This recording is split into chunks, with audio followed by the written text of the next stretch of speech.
That's you finding some slick way to get a check because you can't get a job. That's Jason Whitlock. That's who the hell he is. Now, I have sat back for years, at least 9 to 10 years, saying absolutely nothing about this man. I never uttered the words fat bastard out of my mouth until a few months ago. So that means that the previous 9 years, you never heard me speak on him at all. But now it's necessary. Excuse me. Because you see, if you listen to the fat bastard,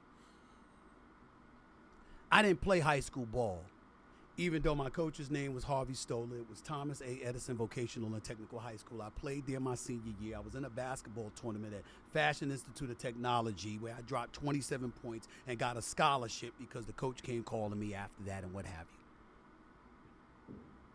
If you listen to him, I never had a scholarship to Winston-Salem State, even though it's on the books. Just call the university. By the way, ladies and gentlemen, I'm an honorary doctorate member. I have an honorary doctorate from Winston-Salem State University because of my contributions to Winston-Salem State.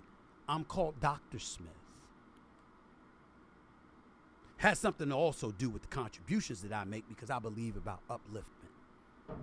I'm an ambassador for HBCU Week, and I've partnered with Ashley Christopher and Mir Persicki in Delaware and others to generate over 10,000 scholarships in excess of over $65 million in scholarships for African Americans. But this man will tell you I'm lying. He even went so far as to say my autobiography, where I talk about my mother, my father, my sisters, the business, my hiring and firing and rehiring at ESPN. I didn't write it. I didn't write my own memoir, which, by the way, is a New York Times bestseller, something he wouldn't know anything about. Did you know that it's now on paperback? It just came out yesterday on paperback. Do you know that you could go to Amazon.com, StraightShooterBook.com, or a bookstore nearest you to get my book in paperback? Do you know that when people are normally selling 10,000, 20,000, 30,000 copies, I've sold over 400,000? Did you know, did you know, did you know? But he will tell you, I didn't write it. He's seen my writing. Really?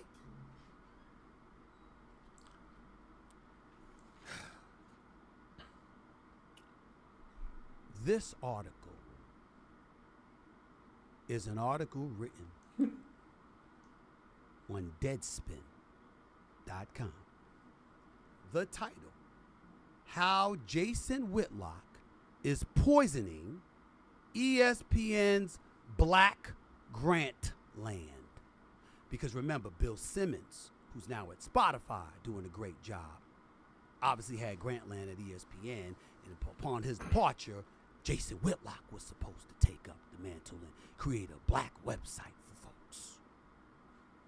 This article was written by a Greg Howard, published on April 27th, 2015.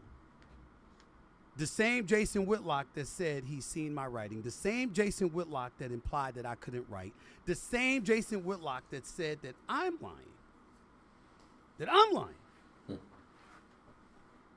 What does this man do? Why would I call up this article? There's a plethora of reasons why I would do so, ladies and gentlemen. One of the reasons would be because it's as in-depth as it gets about how scurrilous, how trifling, how despicable this man is. But there's also another reason that I'd pick up this article. Let me read the graph to you that it says. Keep in mind, Stephen A. can't write. This staff, the one Whitlock was praising by way of warnings that if the writers and editors wouldn't align with his vision, he would get rid of them, was not the one Whitlock wanted. The undefeated because that was the name of the title before it ultimately became And Escape. The Undefeated was originally meant to attract the best and brightest young black talent in the country, with Whitlock's aim set so high that he at one point seriously tried to recruit the Atlantic's Ta-Nehisi Coates, the sharpest cultural commentator in the business today.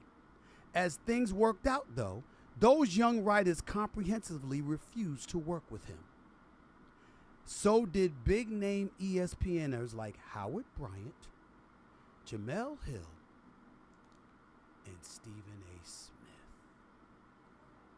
I couldn't write, huh? While you were on Blaze TV, spewing that bullshit to people. Did you tell them that? Did you tell them how you stood outside of First Take begging me to talk to you? Did you tell them that once this same article in Deadspin came out, weeks later you wrote a lengthy apology to me in an email, begging me to forgive you, pointing out how you were betrayed by this particular writer, so you know how I must feel that you betrayed me? Did you tell the folks that, you bitch? Did you tell them? You fat piece of shit. Did you tell them that? Got the names. We got Jamel Hill. We got Howard Bryant. You want me to bring up the other writers that wouldn't work for you? Why it took you nearly 2 years to get an article out? Because you ran that shit so bad you were running it into the ground? What a disgrace you were to John Skipper, the former boss of ESPN, or the host of others? You want me to talk about that? Because I got receipts. I got the email. Want me to talk about that? Now, just for everybody that wants to understand, how could this possibly be? Because once upon a time, I actually tried to speak up for this damn cretin. I knew he was a piece of shit. But I said, look, maybe he's misunderstood. Why would I do that, ladies and gentlemen? Because sometimes as black folks, we get in our own way. We think that all of us must be of one monolithic thinking, that we need to be completely and totally aligned. And any deviation from that brings into question our quote-unquote blackness. Martin Luther King was a man of peace. Malcolm X was by any means necessary. They can't possibly be on the same page, even though their agendas was for the upliftment and the preservation of our race of people. So I understand when we talk about stuff like this, how people can sit up there and say, how did it get to this? How did it get to this? Remember when I got suspended years ago?